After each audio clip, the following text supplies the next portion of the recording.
A game of chess is like a sword fight.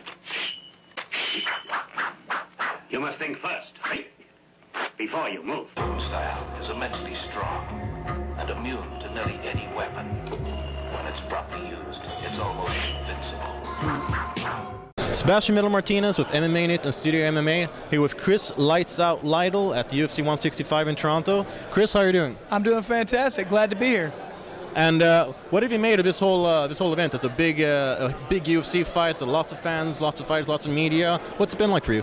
It's been fantastic. You know, I love coming to different areas in the UFC and seeing the growth of the sport and where it's came from. I was there a long time ago. I think I fought in UFC 28, so see where it was then and to see where it is now, it's fantastic. And I've been here a couple of times in Toronto, and they always put on a good event, and the fans here really support it. So I'm just really excited to see how it's going here in Canada, and it seems to be going very well.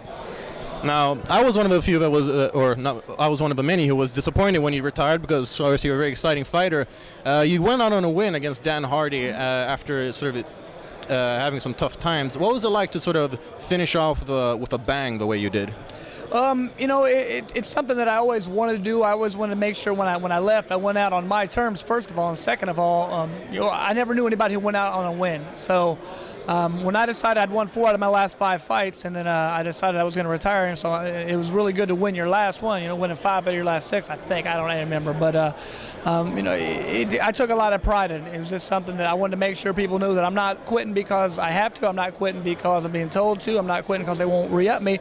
It's I want to do this on my terms, and it was really easy to go to the gym and train for that because I knew this is my last fight. I'm giving everything I have, so it was a pretty good experience. Now I have to ask, is there any part of you that itches to get back in the octagon? And all the time. I mean, even once again, my decision to retire wasn't really about me not wanting to fight or not being able to fight. It was more a decision of, you know, I have 4 kids, and I just really wasn't, in my opinion, being a very good dad. I was gone all the time. You know, I was training for fights, working at the fire department, and I just wanted to be home more. So when I go to fights, I still see people. I think I could compete at this level. I think, you know, I could keep doing this. I think I'm a better fighter now than I was, but it makes it tough. You'd still want to do it, but I'm trying to, you know, focus my attention in different directions to make it you know, I get to corner people like Matt. I have another guy I'm getting ready to get in the UFC, and it's a lot of fun to watch other people grow and try and pass on that knowledge that you have. And is there any fight or any opponent that could sort of bring you back to the UFC? Oh, there could be a couple, I guess. You know, obviously you'd always want to fight, you know, the best, George St. Pierre, but I always really wanted to have my fight with Carlos Condit. We were supposed to fight twice. It didn't happen, and I really always wanted my rematch with Thiago Alves. It never happened. So there's a couple of fights that would intrigue me. You know, if they offered, it'd be hard to say no, but you know, I'd have to. So.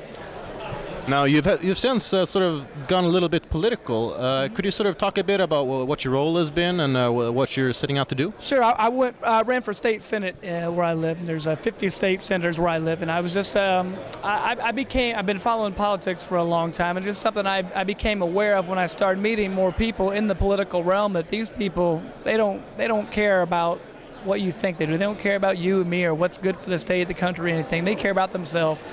And that upset me, and I just thought that we need to really do what we can to try and take back our political system, and we have to get people involved. And I said I can't really just sit here and talk about it without trying to do something about it, and I did. And I realized it was really tough to beat that political machine.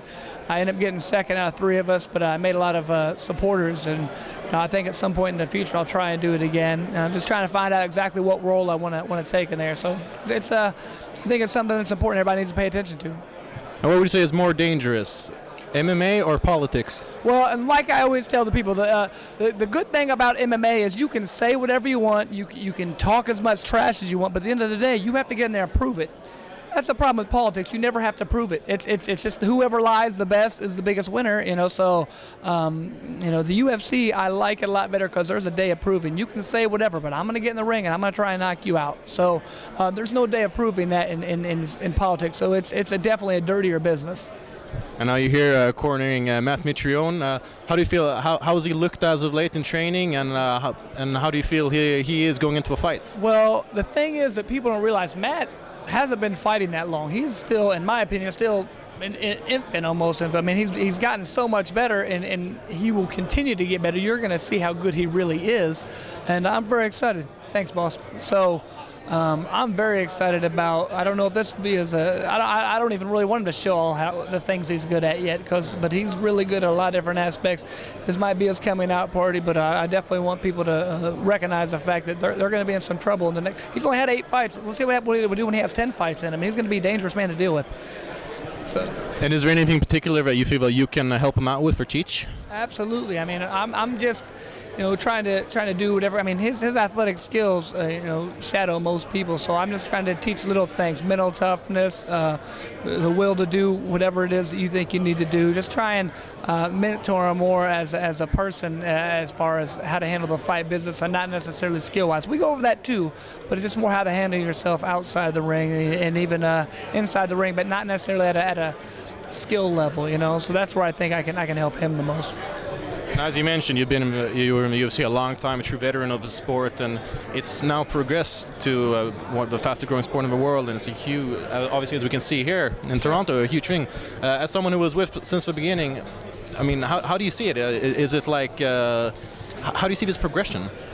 It's pretty amazing. Like I was telling them, I fought in UFC 28, and you showed up like the day before, and the weigh-ins were the same day, and there was 10, 20 people in a room. It was no meet. It was just crazy, And I was like, this is as good as the sport gets. I mean, we're in trouble, And then Zuffa bought it and changed it around, and just it's amazing to me. I can come to Canada. I could go to Sweden. When I went there to corner my last fight, a lot of people knew me there. So I'm thinking, Jesus, what's going on here? People didn't know me in Indiana 10 years ago from fighting. Now they know me in Sweden. It's just amazing to me. I really look at the sport. It's going to grow globally more than almost anything else, because once again, people don't have necessarily a big love of, let's say, hockey or football, American style, in different parts of the world. I mean, some parts, but like down in South America, they're not really watching football. They watch soccer.